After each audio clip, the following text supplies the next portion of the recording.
YouTube people, and thank you for tuning in to Jasmine T TV. I am Jasmine T, and today I want to address a common question that I get, and that is what process I used to come teach in Korea, and I am going to address that comment today. First off, I want to say if you detect any anger, frustration, aggravation in my voice, I just want y'all to know that it is all there. It is all motherfreaking there. So, if you're watching this video, you're probably interested in coming to teach in Korea. So let me just drop a little bit of knowledge on y'all real quick about some BS that you most likely have to go through. And I'm gonna try, and this is all hypothetical, right? Because people need to keep their jobs. So, this is in no way true. This is in no way a real life situation. This is all hypothetical. This may or may not have happened, but this could happen to you. So let me tell you real quick. If you work in a Korean school, you will have ain't no pretty way to put it. There's gonna be snitches everywhere you go. They gonna be walking around trying to figure out if you are doing things correctly, and if you're not doing things correctly, take a little note. Hell, they might even snap a picture of you, and then you're gonna get an email saying that you need to report to the office after work to discuss what pictures or what notes have been taken on you. And you are not going to find out who made the note, who took the picture. It's just a whole bunch of indirect mess. And then you got to just go and say your piece or whatever. And you might be thinking, well, I mean, if you just do what you're supposed to do, then maybe everything will be all right. Ain't nobody got time for that. Let me be me. All right, like you, for example, you can't be on your phone during class. Makes sense, right? But if they are sending out schedule changes, you might need to check your phone during class. So, yeah, anywho, I can't get too deep into that because I 50% need my job. But let me just say, your mood, because this may or may not be my mood, but your mood most days will be,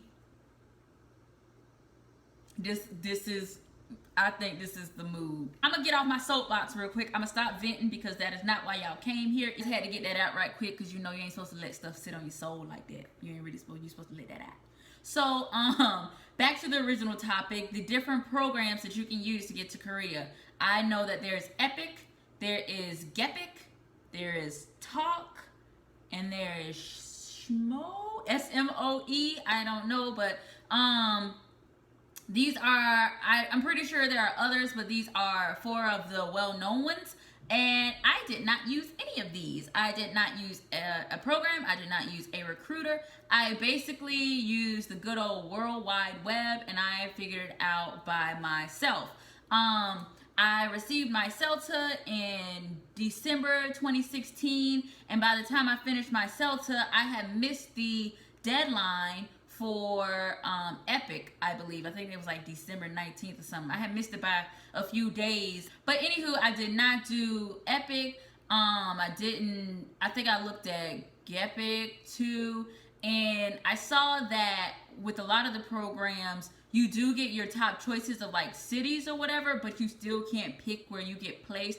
And I just got like this real problem with people telling me what to do and where to go. So those just really didn't seem appealing to me. So the next step, I was like, okay, let me just use recruiters. I was looking at all sorts of websites on who good recruiters were, looking up their reviews and stuff like that. And I know I contacted at least 5 recruiters. I know for a fact that I contacted at least 5 recruiters, and some of them responded, some did not. And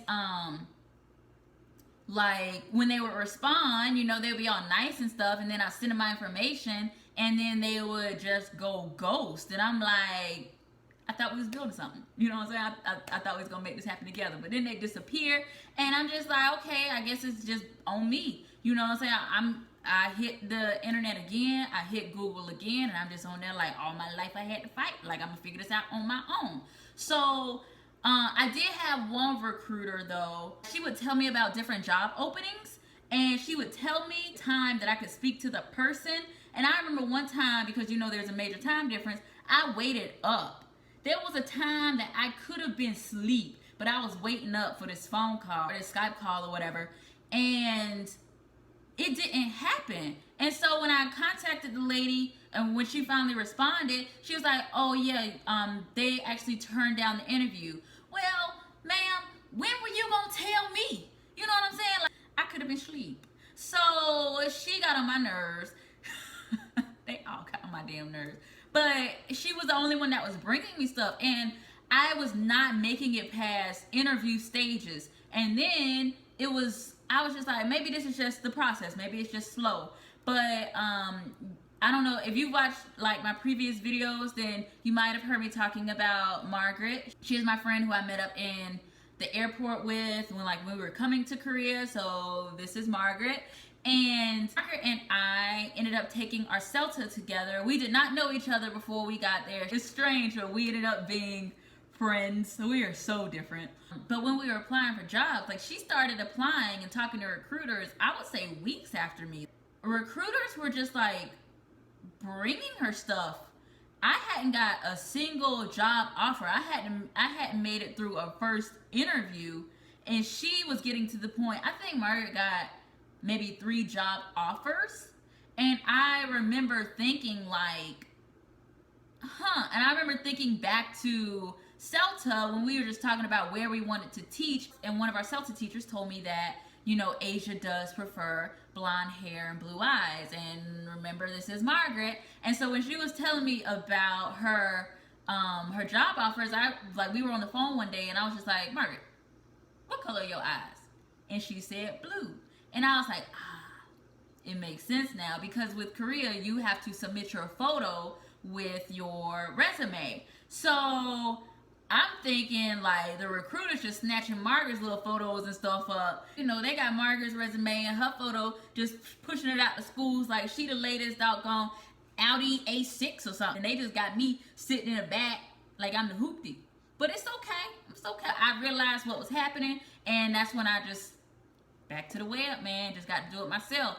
And I am so thankful, because Margaret did have other opportunities, like other places she could have gone. And I'm so thankful that she did come. It definitely would have been a lot more lonely if it wasn't for her. And I don't tell her this stuff, but hey, Margaret, you can watch this shit and you can figure out how I feel. So I joined multiple Facebook groups of people that were already in Korea, just so I could try to figure out, is anybody posting any jobs or whatever. And so I joined Brothers and Sisters of South Korea, also known as BSSK. I joined English Teachers in Korea. I just joined a whole bunch of groups. And I would suggest doing that. I would suggest joining as many Facebook groups about Korea as you can, because especially with BSSK, they have great files and threads that you can go through. Like, they have recommended packing lists, what to do about your cell phone, what to do about banking, like how to send money home. Like, they just have so many great threads and files that you can go through to get information. And the people are very helpful as well. BSSK is actually how I found my job. So someone posted, a member posted that that the school was looking, and I contacted her, and she was so helpful in giving me so many details about the school, about how I could apply, about how life was for her here. And it turns out that this school had a sister school in the US. It just turned out good that I was able to do all this without a recruiter or without a program. I just have to give a little PSA real quick about BSSK and any other groups. When you go in there, try to utilize the files and the threads that they have. You know, I tried to look through all that stuff before I asked the question, because if you ask a question, they may say, hey, just look in the files, right? Or if you ask a question like, I just got to give this little PSA about certain Facebook groups, because if you ask a question, and I've seen people do this, like, hey, can somebody help me? Hey, I need a job. Like, that's not how you ask for help. You know what I'm saying? Especially in BSSK, your ass gonna get roasted. All right, I'm trying to save people right now.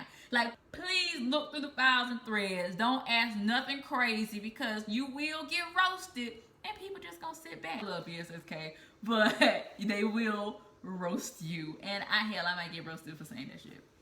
whatever.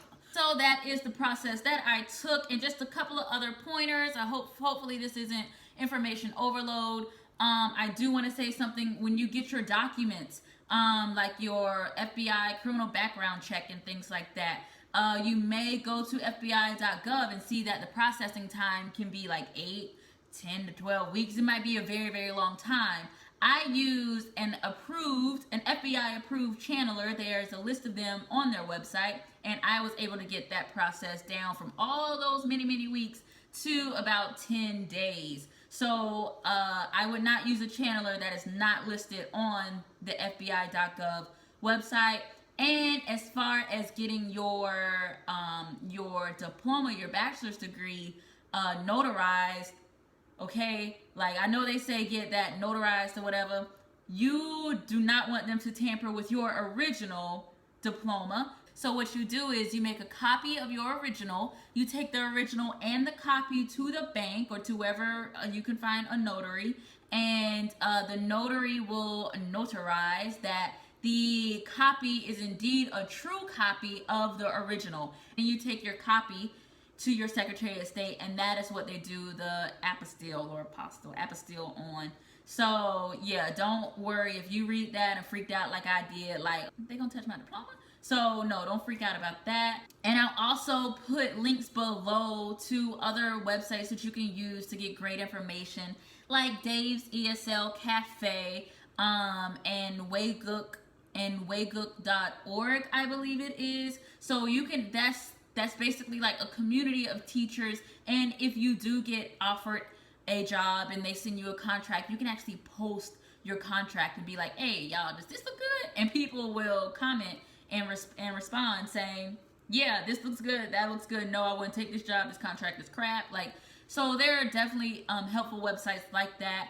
I hope that you guys found this video helpful. If you have any additional questions, please post them below. If you know someone who's interested in teaching in Korea, please share this video with them. Please like, share, and subscribe. And I will see you guys next week. Bye.